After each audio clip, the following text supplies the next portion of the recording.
Hola, hola, ¿cómo están? Mi nombre es Carmen Gloria Jarpa y les doy la más cordial bienvenida a un nuevo capítulo de Puentes Sociales y Educativos. En esta oportunidad vamos a hablar sobre la implementación de un aprendizaje basado en problemas en contexto de pandemia y en ruralidad. Nos acompaña hoy nuevamente Juan Pablo Fernández Vega. Juan Pablo ya nos había acompañado en el capítulo número 2 de Puentes Sociales y Educativos y hoy día vuelve para explicarnos, ¿no es cierto?, este tema del aprendizaje basado en problemas. Juan Pablo es magíster en educación y diplomado en educación en derechos humanos y universidad, es coordinador UTP del microcentro Las Camelias en la comuna de Bulnes e investigador adscrito, ¿no es cierto?, al grupo de investigación Familia, Escuela y Sociedad. Bienvenido nuevamente, Juan Pablo, y muchas gracias por aceptar nuevamente nuestra invitación a participar en este programa. Muchas gracias por la invitación nuevamente. Bueno, Juan Pablo, vamos a hablar sobre una implementación de aprendizaje basado en problemas, ABP, ¿no es cierto?, para los que lo conocen, en contexto de pandemia y en ruralidad. Expliquémosle a quienes nos escuchan, a quienes nos van a ver, ¿cierto?, ¿qué es un aprendizaje basado en problemas? Ok, a grosso modo, el aprendizaje basado en problemas es una metodología, ¿ya? Una metodología donde se planifica de manera inversa y muy en relación a los intereses o cercana a la realidad de donde viven día a día los estudiantes. Entonces, básicamente, es una metodología que primero se plantea un problema conectado con la realidad, muy conectado con la realidad, vivencial a diario, ¿cierto?, del estudiante, y a partir de ese problema se construyen las actividades para elaborar un producto que venga a solucionar ese problema, ¿ya? Entonces se planifica la elaboración de un producto que atiende ese problema, y para llegar a ese producto hay que pasar por varias etapas. Y cada una de esas etapas participan los estudiantes y por supuesto son evaluados con una rúbrica analítica, ¿cierto?, donde se les expone previamente los criterios y se monitorea adecuadamente con los estudiantes. Okay, muy bien, o sea, es una metodología muy participativa, ¿cierto?, que recoge las necesidades puntuales en un momento dado y que se hace cargo, ¿no es cierto?, de ellos a través de una serie de acciones. Entonces, Juan Pablo, explícanos un poco de qué manera surge esta necesidad de hacer un ABP, ¿no es cierto?, en pandemia. ¿Qué necesidades detectaron como para desarrollar esta metodología participativa? El ABP nació en el 2020, ¿cierto?, en la pandemia, cuando estábamos trabajando vía remota. Nació en más o menos fines de septiembre, del primer semestre. Había un problema. ¿Cuál era el problema? Que en ruralidad no podíamos trabajar de manera online haciendo clases, ¿cierto? Entonces teníamos que trabajar vía llamados telefónicos, básicamente por las guías clásicas de aprendizaje, las guías, ¿cierto? Las íbamos a dejar en la casa y las íbamos a recoger. Pero eso, después de un cierto tiempo, acabado el primer semestre, nos encontramos con dos grandes problemas. El primer problema, la desmotivación del estudiante de hacer solamente guías, ¿cierto? Solamente guías, sentado, más encima simulando una situación como de escuela, sentado en una mesa, pero en su casa con todas las distracciones. Y por un lado, el estrés que les causaba a las familias, ¿cierto? La mayoría de las familias, ¿cierto?, no tiene una escolaridad completa, algunas la tienen, ¿cierto? Hay diversidad de familias, ¿cierto?, en esto. Entonces hubo un estrés para el apoderado, porque por obligación, digamos, sin que nadie lo quisiera, sino por las circunstancias de la pandemia, tuvo que inmiscuirse mucho más en el proceso educativo de los estudiantes, por obligación, nada podíamos hacer, ¿cierto? Y se produjo un estrés elevado con los apoderados y las apoderadas, ¿cierto? Porque muchas veces era difícil comprender ciertos contenidos. Y obviamente ese estrés se traspasaba al mismo estudiante, entonces era un círculo vicioso donde el estudiante no quería hacer la guía por el estrés familiar que producía y además porque ya se aburrían haciendo la guía. Entonces empezamos a averiguar qué pasa con la educación en contexto de pandemia, con la literatura internacional, ¿cierto? Y ahí apareció de que en momentos de pandemia, en momentos de crisis, surgen las oportunidades de innovación. Y uno de los ejemplos que ya estaban trabajando en algunos países, ¿cierto? Primero se invitaba a trabajar por proyectos. Como hubo una poda curricular, ¿cierto? Con los objetivos priorizados, es más fácil trabajar proyectos.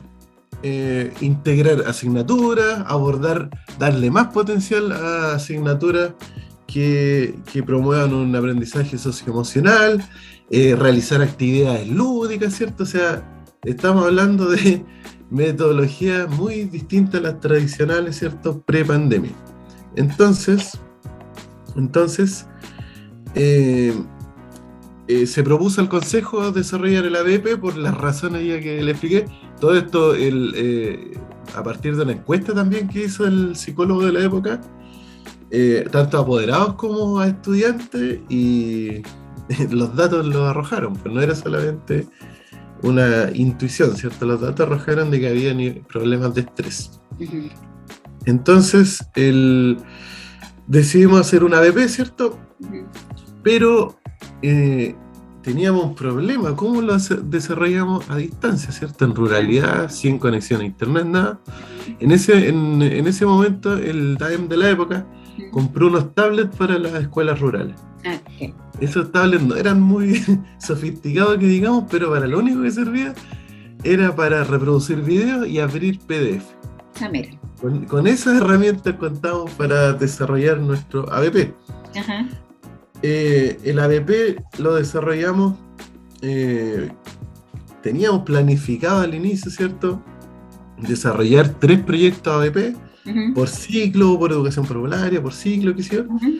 Pero luego de 3 jornadas, ¿cierto? 2 días enteros, uh-huh, el trabajo colaborativo que se dio en la escuela, ahí la escuela se puso a prueba, digamos, todas las establecimientos se pusieron a prueba en pandemia, cómo resolvemos para atender, para prestar nuestro servicio. Así es. Y la escuela trabajó en ese momento, trabajamos virtualmente y de manera colaborativa, tal como si hubiésemos estado en la escuela.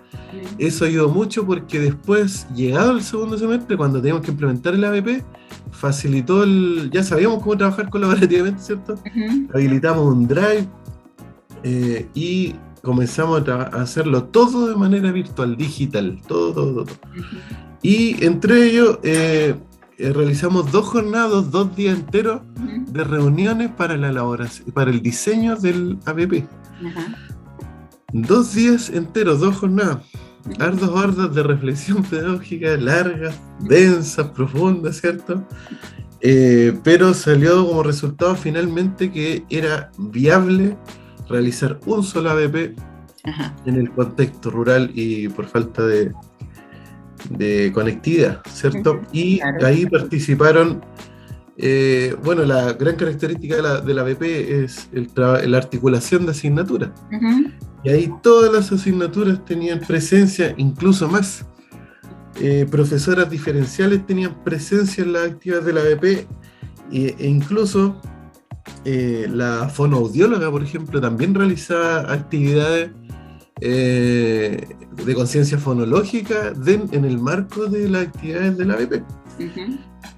Y básicamente, para ir resumiendo, el proyecto se titulaba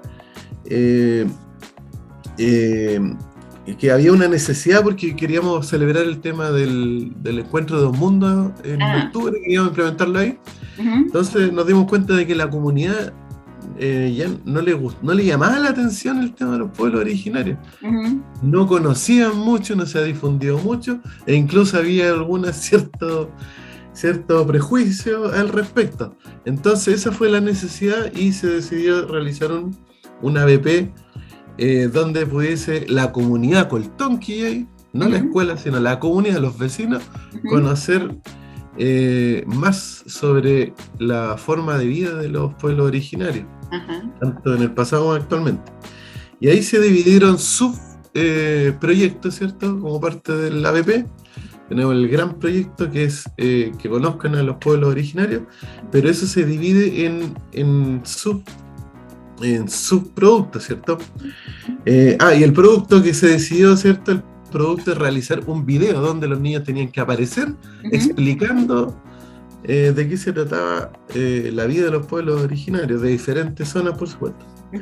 Entonces, ese era el producto y se integraron, se articularon asignaturas, se realizaron actividades, por ejemplo, relacionadas con el juego de los pueblos originarios, vestimenta, medicina, poesía, diferentes temáticas. Y la particularidad de esto es que estaba vinculado al PME también. El ABP era parte del instrumento de gestión de la escuela, como una actividad donde se implementan lineamientos pedagógicos, pero al mismo tiempo el ABP estaba impactando en la área de convivencia escolar. Claro. En el PME, en las acciones, primero en una acción que en esa época tenía como título aproximado una mayor implicación de las familias en el proceso educativo de los estudiantes. Y aquí lo estaban viviendo a concho. ¿Y cuál fue el resultado general? Después se hizo la misma encuesta por parte del psicólogo, ¿cierto? Bajó el estrés y aumentó la motivación de los estudiantes. La pasaron bien los estudiantes, incluso hay videos, ¿cierto? Hay un registro donde es tanta la implicación de los apoderados que tradicionalmente participan las madres o las abuelas, las mujeres, ¿cierto? O las tías. Y con suerte un apoderado participa tradicionalmente en todas las actividades. Pero esta vez los padres fueron muy presentes en la actividad porque tenían que construir, por ejemplo, instrumentos musicales o artilugios para jugar, ¿cierto? Tenían que colaborar en la construcción de material y participaban muy entusiastamente. Incluso se juntaron dos familias, por ejemplo, dos primos, cada uno con su familia, se juntaron y jugaron a la chueca, por ejemplo. Demostrando el juego, ¿cierto? Entonces hubo una mayor participación de la familia en el contexto de la relación familia-escuela, ¿cierto? Que hablamos la otra vez. Sí. Hubo una mayor voluntariado, podríamos hablar, pero también una participación netamente en el currículum. Los apoderados estaban siendo partícipes de las mismas actividades que participan los estudiantes. Y para finalizar, los equipos de trabajo, porque la ABP necesita trabajar en equipo, ¿cierto? Claro. Los estudiantes, como no estaban con sus compañeros, las familias eran los equipos. Por eso se involucraron hermanos más grandes, papás, mamás, primos, tíos, se involucraron en estas actividades. Pablo, muy, muy interesante. Vamos explicando tal vez algunos elementos, porque, bueno, tú mencionaste que se habían adquirido algunas tablets, pero que tenían algunas restricciones, ¿ya? Pero dentro de esas restricciones sí se podían, ¿no es cierto?, ver videos, ver PDF. Los niños, las niñas que fueron partícipes de este ABP, ¿cada niño o cada familia tenía uno de estos tablets? ¿Y de qué manera el tablet fue ocupado en esta actividad en lo particular? El tablet era el instrumento de comunicación que teníamos con las familias, para que ellos registraran lo que hacen en sus actividades, pero también la manera en que nosotros damos las instrucciones para las actividades. Y se decidió institucionalmente todas las instrucciones habían, no recuerdo bien si eran 4 o 5 actividades en total, actividades, juegos, vestimenta, poesía, ¿cierto? Diversas actividades, y cada actividad venía por cada profesor, porque además, ¿cierto? Por disciplina teníamos que integrar uno. Por ejemplo, si hablamos de un juego, el juego, o hablamos la artesanía de Aguita, el jarropato, por ejemplo, ellos van a elaborar un jarropato, pero también tienen que aprender matemáticas, aprender de historia y también de lenguaje, y también de educación física en relación a cómo utilizaban el cuerpo en sus actividades. entre otras cosas. Uh-huh. Entonces, elaboramos en equipo, interdisciplinarmente, elaboramos un PPT para las familias que la convertíamos en PDF. Y este PPT venía por etapas, por paso 1, paso 2, paso 3, y en cada paso aparecía alguna asignatura. Okay. ¿Ya? Entonces, era un PPT muy didáctico, muy accesible a los códigos familiares, ¿cierto?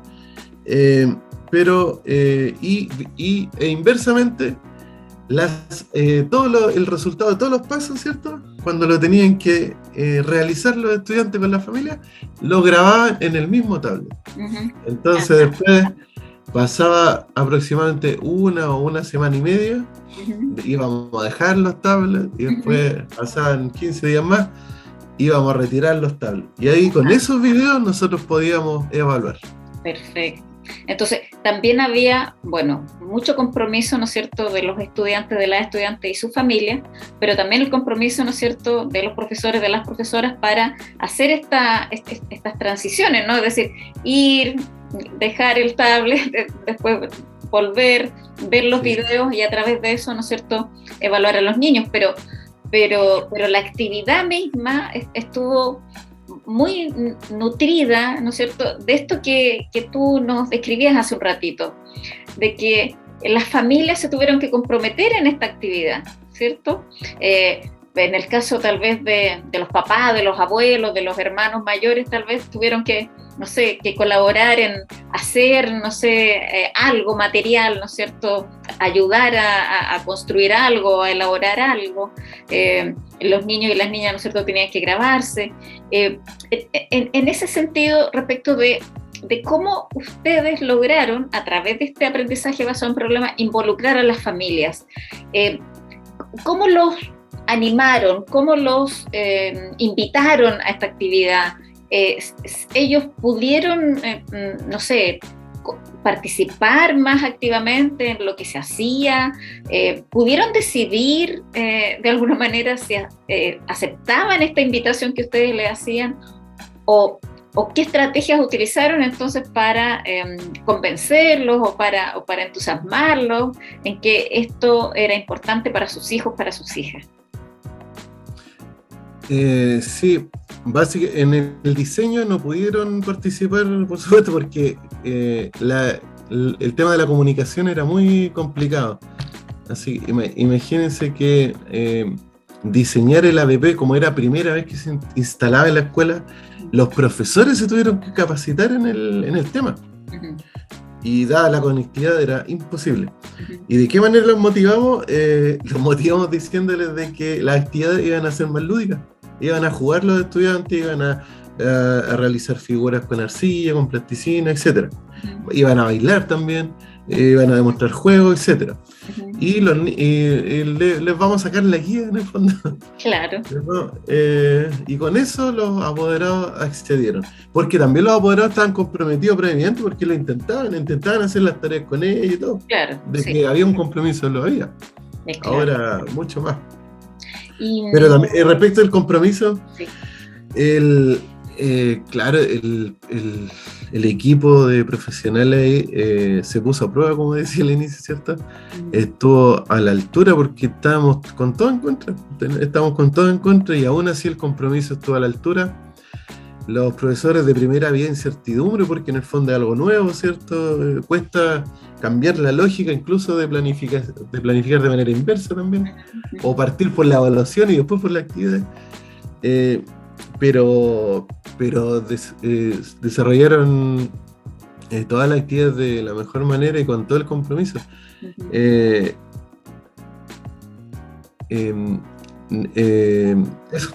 Básicamente un tremendo trabajo de los profesores. Tú también mencionaste hace un rato atrás que además de las familias, de los niños, de las niñas y de los propios niños, también esto se había hecho extensivo a la comunidad, como a los vecinos, a las vecinas. ¿De qué manera, como la comunidad más viva, aquellos que eventualmente puede que no hayan tenido niños o niñas en el colegio, participaban de esta BP, o o de esta nueva manera de aprender sobre los pueblos originarios y sus costumbres, sus tradiciones.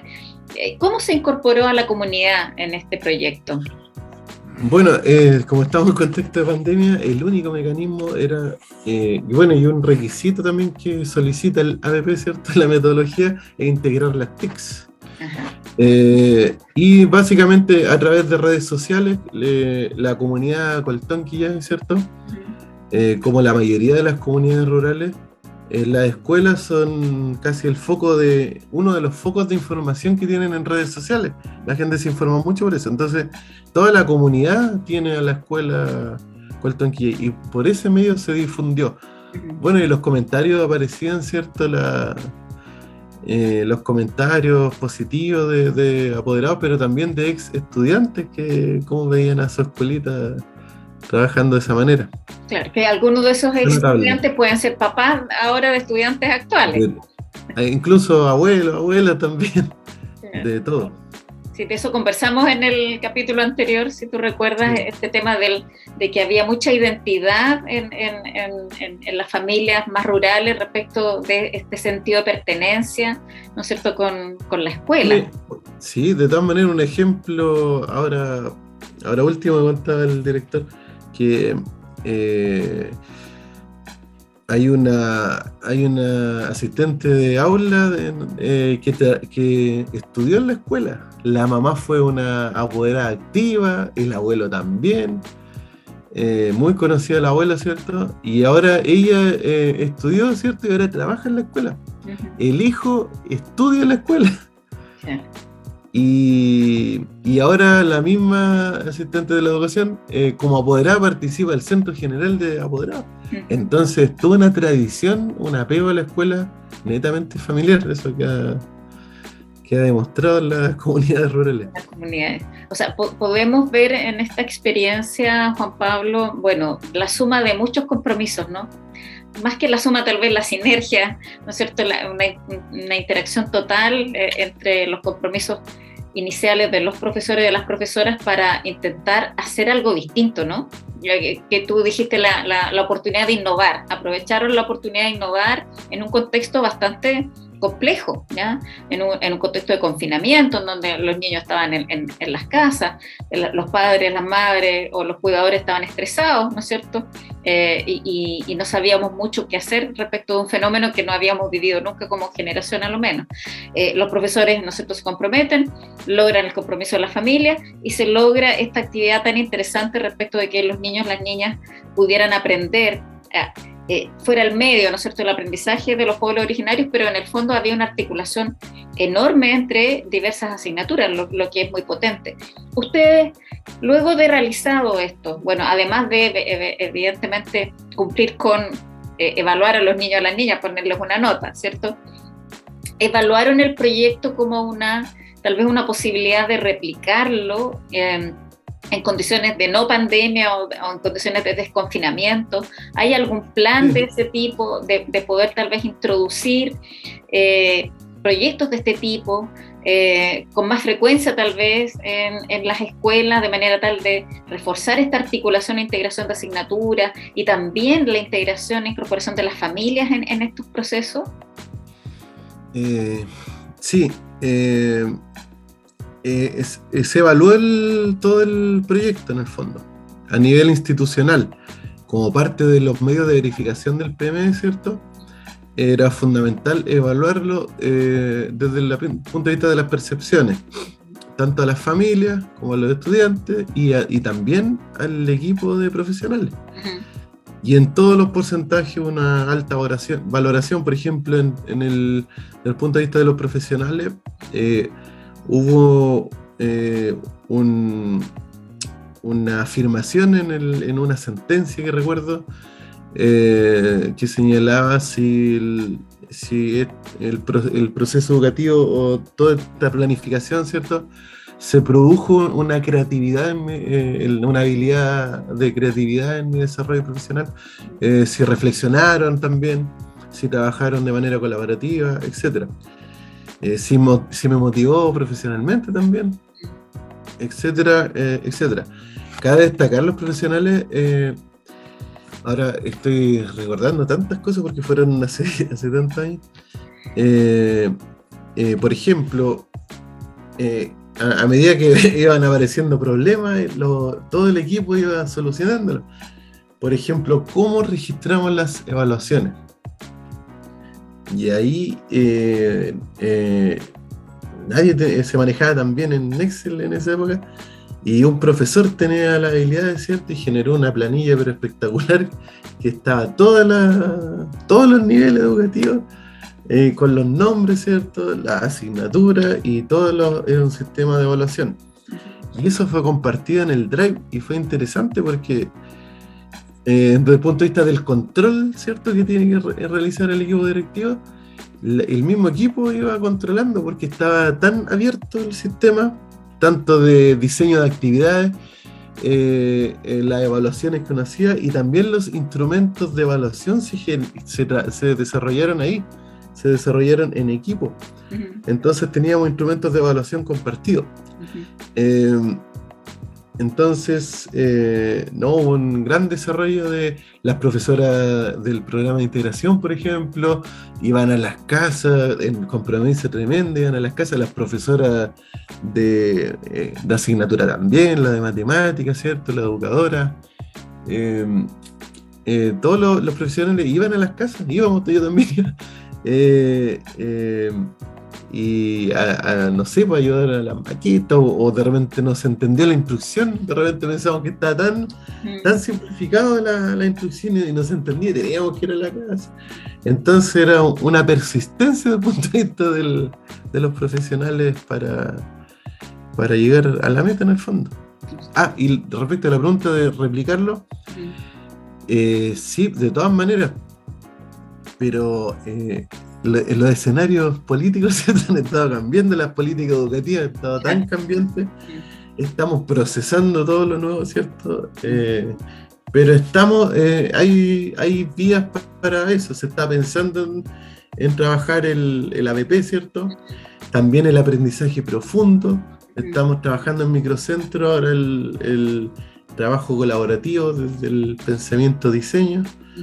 Entonces estamos retomando todo el trabajo previo para ir consolidando lo que se podría venir eventualmente alguna ABP.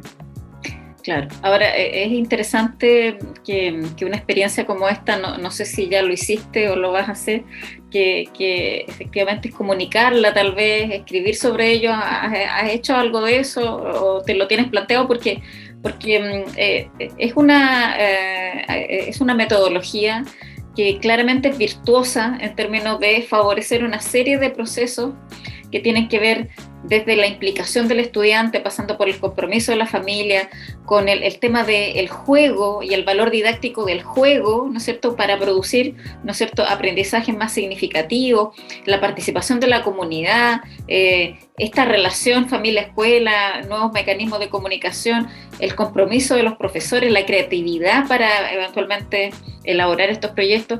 Es bastante interesante como metodología y a ver que emergiera, ¿no es cierto?, en un contexto de confinamiento por pandemia. Sí, lamentablemente se me borraron todo. Yo tenía grabábamos las reuniones. Claro. Esas 2 jornadas grandes, 2 días, fueron grabados y entró un virus al computador y se borró todo el registro. Teníamos pensado escribir con el profesor Cárcamo al respecto.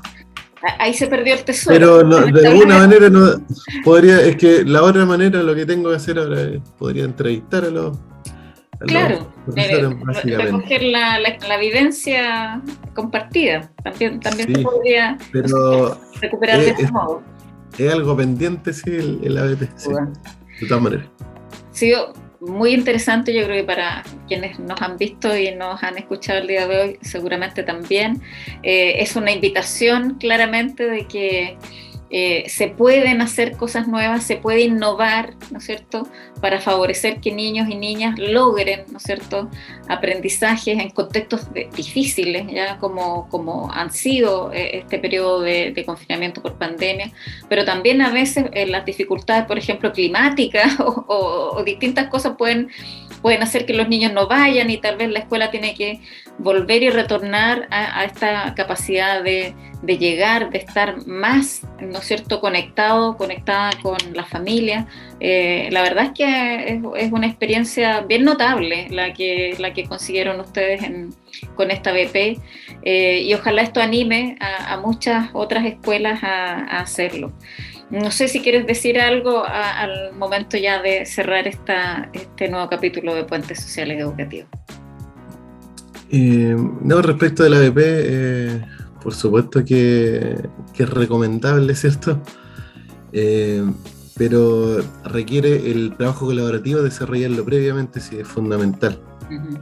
Sí. Para el mismo compromiso del que estamos hablando, para tener esta visión compartida, ¿cierto?, sobre las problemáticas y las posibles soluciones. Uh-huh. Pero es recomendado, ¿cierto? Harto trabajo al inicio en el diseño, pero después es mucho más fluido en el camino. Así que lo recomiendo. Valió la alegría, para no decir valió la pena, valió la alegría todo el compromiso y esfuerzo puesto en esta actividad. Así que felicitaciones por ello y ojalá puedan redocumentarla y poder escribir sobre ello, porque es interesante el compartir, ¿no es cierto?, estas buenas prácticas para replicarlas en otros escenarios. Te agradezco nuevamente haber venido a este programa y compartido tus experiencias, y a todos los que nos escuchan y nos ven los dejamos invitados para una nueva oportunidad. Muchas gracias.